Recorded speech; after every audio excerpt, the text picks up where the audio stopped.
বন্দে পুরুষোত্তমম, বন্দে পুরুষোত্তমম, বন্দে পুরুষোত্তমম। পরম প্রেমময় শ্রী শ্রী ঠাকুরের শ্রীচরণে আমার ভূমিষ্ঠ প্রণাম। পরমারাধ্যা জগজ্জননী শ্রী শ্রী বড়মা, পরম পূজ্যপাদ শ্রী শ্রী বড়দা, পরম পূজ্যপাদ শ্রী শ্রী আচার্যদেবের শ্রীচরণে আমার ভূমিষ্ঠ প্রণাম। আজকের এই শুভলগ্নে সুপ্রভাতে আপনাদের সকলের মঙ্গল প্রার্থনা জানাই পরম প্রেমময় শ্রী শ্রী ঠাকুরের শ্রীচরণে। আশা করি সকলে ভালোই আছেন। পাড়া প্রতিবেশী, আত্মীয় স্বজন, বন্ধু বান্ধব সবাইকে নিয়ে পরম প্রেমময় শ্রী শ্রী ঠাকুরকে মাথায় করে সবাইকে নিয়ে এগিয়ে চলেছেন দুর্নিবার গতিতে সেই লক্ষ্যপথে, ঈশ্বর প্রাপ্তির পথে। এবার কথা আসছে আজকের যে বিষয়টি নিয়ে আপনাদের সামনে আলোচনা করতে চলেছি, সে কথাটি হচ্ছে ঈশ্বর। ঈশ্বর অর্থ কি? শ্রী ঠাকুর কি বললেন? ঈশ্বরের প্রতি বিশ্বাস রাখা অর্থ কি? ঈশ্বরের প্রতি আমার ভক্তি আছে, এই কথার মানে কি? ঈশ্বরের প্রতি ভক্তি আছে অথচ আর ভক্তি রেখে কাজ করে চলেছি, কিন্তু ফল পাচ্ছি না কেন? এটা কি হতে পারে? কেমন করবে? ঈশ্বর কথাটি সৃষ্টি হতে মানুষের বা জগতের কি কল্যাণ হয়েছে, কি সুবিধা হলো? ঈশ্বর বাস্তবে কি আছে? এই কথাগুলি নিয়ে আপনাদের সঙ্গে আজকে পাঠ এবং আলোচনা হবে। তো এর পূর্বে আপনাদের সকলকে আমার হৃদয় থেকে একটাই অনুরোধ, যে যদি ভিডিওটি ভালো লেগে থাকে, কোথা থেকে বলছেন, কেমন আছেন, কেমন ভালো লাগলো, কি কোন কথাটি আপনার জীবনের জন্য প্রয়োজন ছিল, যদি কমেন্ট করে বলেন, তাহলে আমি নিজেকে ধন্য মনে করব এবং আমার এই ভিডিওটি তৈরি করার সার্থক মনে করব। ঠিক আছে? পরমপিতার কাছে সবার আবার মঙ্গল প্রার্থনা করে আলোচনাটি আরম্ভ করতে চলেছি। ঈশ্বর শব্দের অর্থ ঈশ ধাতু থেকে এসেছে। ঈশ ধাতু অর্থই হচ্ছে আধিপত্য। আধিপত্যের মধ্যে আছে ধা এবং পা, অর্থাৎ ধারণ পালন। Uphold, two uphold and two nature, এর মধ্যেই হচ্ছে ঈশ্বরত্ব। ঠাকুর বলছেন ঈশ্বর থাক বা না থাক, এতটুকু থাকলেই হলো। এতটুকু অর্থাৎ ধারণ পালন, অর্থাৎ ধারণ পালনের ক্ষমতা। আধিপত্য মানে ধারণ পালন, আধিপত্য মানে ধারণ পালন। আমরা আধিপত্য কথাটাকে অধিকার সম্বন্ধীয় মনে করি, তাই নয় কি? তো অধিকার আমাদের কার প্রতি থাকে? যেটা আমার অর্জন করা, অর্থাৎ আমার ক্ষমতায় আছে যেটা। আর এই ধারণ পালনের ক্ষমতা যার মধ্যে আছে, সেই তো ঈশ্বর। ঈশ্বর আর কি? ঠাকুর বলছেন তাহলে ঈশ্বর মানে যে ধারণ পালন করে। ঈশ্বরের অর্থ কি? যে ধারণ পালন করে। এবার ঈশ্বর কথাটার এই শব্দটি সৃষ্টি হতে আমাদের কি সুবিধা হলো? পঞ্চানন দা শ্রী ঠাকুরকে এই কথাটি জিজ্ঞাসা করাতে শ্রী ঠাকুর বলেন, একটা গোল ঠিক হলো, একটা লক্ষ্য, আমাদের একটা লক্ষ্য, জীবনের গতি, আমি ডেস্টিনেশন, আমি কোথায় যাব, আমার যাত্রাটা কোথায় শেষ হবে, আমাকে কতদূর যেতে হবে, কোথায় যেতে হবে, আমার এই গতিটা কোথায় থামবে, এই গোলটা ঠিক করা হলো। এবার এক দাদা পরমপ্রেমময় শ্রী ঠাকুরের কাছে অনুমতি নিয়ে সে ঠাকুরের সামনে বসে কিছু প্রশ্ন করলেন। আমি ঈশ্বরে বিশ্বাস করি এবং সেইভাবে কাজ করি, কিন্তু ঠিক ফল লাভ হয় না, ফল পাই না। ঠাকুর বলছেন ঈশ্বরের উপর বিশ্বাস করে কাম করলে কামটা কেমন হওয়া দরকার? থরলি এবং অ্যাকুরেটলি হওয়া দরকার, অর্থাৎ পূর্ণাঙ্গ এবং সম্পূর্ণ নির্ভুলভাবে হওয়ার দরকার। কারণ ঈশ্বর স্বয়ং থরো অ্যান্ড অ্যাকিউরেট, অর্থাৎ ঈশ্বর হচ্ছেন সম্পূর্ণ এবং নির্ভুল, ভ্রান্তিহীন। তিনি আবার প্রশ্ন করলেন, আমি তো মনে করি অ্যাকুরেটলি কাম করছি, নির্ভুলভাবে সঠিকভাবে কাজ করে চলেছি। শ্রী শ্রী ঠাকুর বলছেন, এটা তো একেবারে অঙ্কের মতো, ম্যাথমেটিক্স। অ্যাকুরেটলি করলে ফল পাবেই, নির্ভুলভাবে করলে ফল পাবেই। কাম করতে গেলে প্রথমে ভুল হয়, তারপরে করতে করতে ঠিক হয়ে যায়, আর তখন ফল পাওয়া যায়। তার মানে প্র্যাকটিস মেক্স পারফেক্ট। করতে করতে যেজন যায়, পাওয়ার আশিস সেজন পায়। তাহলে আমরা করতে থাকলে ভুল হতে হতে ঠিক হয়ে যাবে, আর তখন আমরা ফল পাবই। প্রশ্ন আসছে, কাম করে যদি ফল না পাওয়া যায় তাহলে বিশ্বাস থাকে না।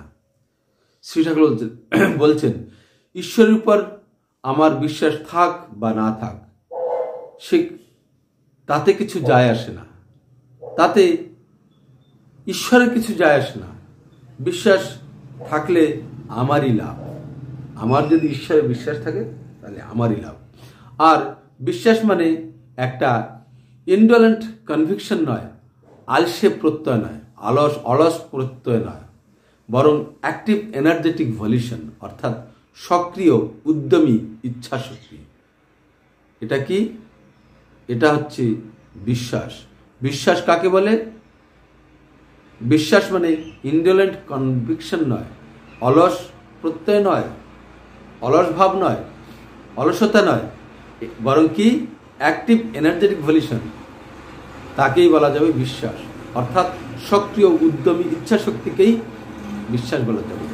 অর্থাৎ আমি যেটা বুঝছি আমার ব্যক্তিগতভাবে, আমার যার প্রতি বিশ্বাস আছে, আমি সেই বিশ্বাসটাকে কার্যে পরিণত করার জন্য সবসময় সক্রিয় এবং উদ্যমী হয়ে থাকব। আমার ভিতর সেই যে কথাকে আমি বিশ্বাস করি সেটা করার জন্য ইচ্ছা শক্তি থাকবে। সেই ইচ্ছা শক্তি থামলে হবে না, দুর্বল হলে চলবে না। এবার প্রশ্ন করছেন, আমি বিশ্বাস করি ঈশ্বর আছেন। শ্রী ঠাকুর বলছেন, বিশ্বাস অর্থাৎ ফেথের সঙ্গে আছে লাভ, ভালোবাসা। তাকে যদি ভালোই পাই তাহলে কি করব? ভালোবাসলে যেমন যেমন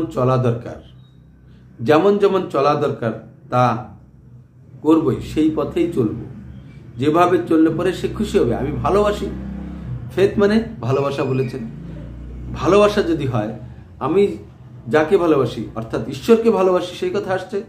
ঈশ্বরকে যদি ভালোবাসি তাহলে ঈশ্বর যা যা চান আমি সেইভাবে চলবই। তার প্রতি সে যেটা ভালোবাসেন তার প্রীতিকর কর্মই করে চলব, তাই নয় কি? আর ঈশ্বরকে ভালোবাসতে গেলেই ইষ্টকে ভালোবাসতে হয়। ইষ্টকে আমার আদর্শ, গুরু, সদ্গুরু, পুরুষোত্তম। তাকে ভালোবাসতে গেলে ভালো কিভাবে বাসতে হয়, একটা নমুনা তো দরকার, মডেল তো দরকার, কেউ তো দেখানো মানুষ দরকার, গাইড দরকার। সে হচ্ছে আমার ইষ্ট। তাই ইষ্টকে ভালোবাসতে হবে। কেন ভালোবাসতে হবে? কারণ ঈশ্বরকে যদি আমরা তো ঈশ্বরকে চিনি না, ঈশ্বরকে তো জানি না, আমরা দেখিনি কেউ। তাহলে ঈশ্বরের মূর্ত প্রতীক হচ্ছেন ইষ্ট, যে আচার্য, যে গুরু, সদ্গুরু। তাই জিসাস ক্রাইস্ট একটা কথা বলেছেন, no one can go to the father but through me. I am the way, I am the truth. আমাকে ছাড়া কেউ পরম পিতার কাছে পৌঁছাতে পারবে না, ঈশ্বরকে পেতে পারবে না। অর্থাৎ এই যে ইষ্ট, এই ইষ্টকে ধরতে হবে। ইষ্টকে ভালোবাসলে, নিষ্ঠার সহিত তার পথে চললে আমরা ঈশ্বরকে অনুভব করতে পারব। To carry out the commands of guru without least shadow of or hesitation, এই কথাটি স্বামী বিবেকানন্দ বলেছেন যে কোনো নির্দ্বিধায় নিঃসন্দেহে গুরুর আদেশ পালন করাই হচ্ছে ভক্তের কাজ, বিশ্বাস। তাহলে আমরা ঈশ্বরকে বুঝতে পারব। ঈশ্বর আছে কি নেই, এই কথাটি জিজ্ঞাসা করাতে শ্রী ঠাকুর বলছেন, ভগবান মানে ভজবান, যে ভজন করে সেই ভগবান, সেই মানুষকে সেবা করে, ভালোবাসে। অবশ্য যারা চাকরি করে তারাও সেবা করে, ভালোবাসে, কিন্তু মানুষের কল্যাণের জন্য, কল্যাণ করার জন্য, মঙ্গল করার আগ্রহ নিয়ে তাদের যে ভালোবাসা, সেই ভালোবাসা আর এই চাকরি করে যে ভালোবাসাটা, তার ভিতর অনেক পার্থক্য। চাকরি করে যে সেবা করাটা, ভালোবাসাটা, সেটা অনেক, তার মধ্যে অনেক পার্থক্য। ঈশ্বর মানে আধিপত্য মধ্যেই ধারণ পালন রয়েছে। আমাদের এক্সিস্টেন্স যার দ্বারা আপালিত পূরিত, সেই তো ঈশ্বর, তাছাড়া আর কিছু বলা যায়? তাহলে ঈশ্বর আমাদের সবার মধ্যে আছে, সবার মধ্যে ধারণ পালনের ক্ষমতা আছে, এবং সবাইকে ধারণ পালন করার ক্ষমতা কার মধ্যে আছে? ঈশ্বরের মধ্যে আছে। আর সে আছে কি নেই তাকে বিশ্বাস করা, অর্থাৎ তাকে সক্রিয়, উদ্যমী ইচ্ছাশক্তির সঙ্গে তাকে ভালোবাসা। ফেথ, বিশ্বাস মানে ভালোবাসা। ভালোবাসা নেই অথচ বিশ্বাস আছে, করা নেই, বলা নেই, তার প্রতি কিছু করি না। আমি বাবাকে খুব ভালোবাসি, কিন্তু তার কথা মানি না। সোনার পিতলে ঘুঘু যা, সোনার পিতলে ঘুঘু যা, তাই। ঠিক আছে, তাহলে আজকের জন্য এতটুকুই। আশা করি আপনাদের সকলের ভালো লেগেছে, এবং এমনিভাবে আমি অমৃতবাণী আপনাদের সম্মুখে যাতে তুলে ধরতে পারি, এই প্রার্থনা রেখে আজকের ভিডিওটি এখানে শেষ করছি। জয় গুরু, বন্দে পুরুষোত্তম। সবাই ভালো থাকবেন।